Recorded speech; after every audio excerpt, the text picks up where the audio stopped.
Hello बच्चों, बच्चों का कहना है सर कलेक्टिव नाउन नहीं समझ में आया, क्या आप कलेक्टिव नाउन को और अच्छे से समझाने का प्रयास करेंगे? तो हाँ बच्चों, कलेक्टिव नाउन में जितने नियम होते हैं हम समझाने का प्रयास करेंगे, आप लोग समझने का प्रयास कीजिएगा। तो आइए ध्यान दीजिए।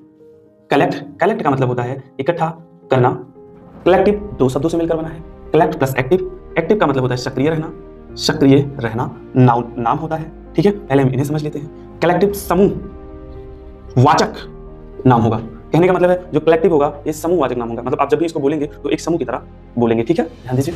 इसके बाद कलेक्टिव का जो नियम होगा ये ग्रुप समूह डिनोटिंग। पहले आप नोटिंग को देखिए। डिनोटिंग का मतलब होता है ध्यान देने योग्य बातें। जैसे आप लोग के साथ बोलते हैं ना, आप इसको नोट कर लीजिए, ये इंपॉर्टेंट है, आगे आपको जरूरत पड़ेगी। तो नोटिंग का मतलब होता है ध्यान देने योग्य बातें। आप पूरे को समझते हैं डिनोटिंग, तो समूह दर्शाने वाले नाम होने चाहिए, समूह दर्शाने वाले नाम होने चाहिए। कहने का मतलब है यही ध्यान देना है कि आप लोगों को इस तरह इस नाम क्या बोलना है, आप लोगों को ऐसा नाम बोलना है जो समूह को दर्शाए, यही ध्यान देना है। ठीक है, ठीक है। इसके बाद ग्रुप समूह रिप्रेजेंटिंग लिखा है तो पहले प्रेजेंटिंग को समझते हैं। समूह प्रस्तुत करने वाले नाम होने चाहिए, करने वाले नाम होने चाहिए। ठीक है, अब हम रिप्रेजेंटिंग को समझते हैं। रिप्रेजेंटिंग का मतलब होता है समूह प्रतिनिधि, निधित्व होगा। जैसे प्रतिनिधि का मतलब होता है एक, प्रतिनिधित्व का मतलब होता है अनेक। ध्यान दीजिएगा, आपको ऐसा नाम लेना है कि जो अनेक को दर्शाए, एक को नहीं। ठीक है, अनेक को दर्शाए। जैसे एक एग्जांपल है फैमिली।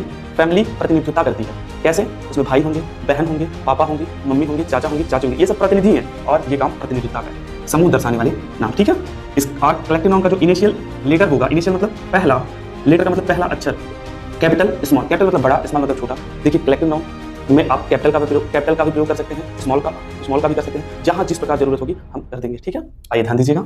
ए एंता ये आर्टिकल होते हैं, आर्टिकल। कलेक्टिव नाउन में आप आर्टिकल का प्रयोग कर सकते हैं। ठीक है, अब यहां देखिएगा कलेक्टिव पर्सन सामूहिक व्यक्ति। अब आप लोग को ये नियम और ये नियम फॉलो करना है। जैसे परिवार में आप लोग को पता है फैमिली में भाई बहन चाचा चाची ऐसे। ठीक है, तो ये कलेक्टिव नाउन का एग्जांपल है। फिर इसके बाद कलेक्टिव प्लेस सामूहिक स्थान, जैसे आर्चीपेलगो द्वीपों का समूह। द्वीपों का समूह कहने का मतलब है वहाँ श्रृंखलाएं होंगी, नदियां होंगी, द्वीप होंगे, पहाड़ होंगे, ये सब जैसे होंगे, तो ये हम द्वीपों का समूह बोल सकते हैं। ये कलेक्टिव प्लेस का एग्जांपल है।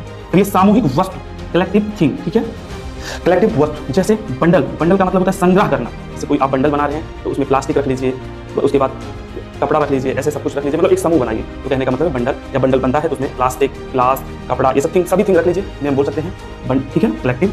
और उसके बाद कलेक्टिव एनिमल। अब एनिमल मतलब होता है जानवर। एनिमल में जीव और जंतु दोनों आते हैं। जैसे ए हेड ऑफ काऊ, जैसे हेड झुंड को दर्शाता है, फ्लॉक भी झुंड को दर्शाता है। जैसे ए हेड ऑफ काऊ एक झुंड गायों की, ए फ्लॉक ऑफ वर्ड्स एक झुंड पक्षियों की। तो आप ऐसे एक एक करके कर सकते हैं। तो उम्मीद करते हैं कलेक्टिव नाउन आपको अच्छे से समझ में आया होगा, और ऐसे वीडियो को देखने के लिए चैनल को लाइक एंड सब्सक्राइब कीजिए। थैंक यू, जय हिंद।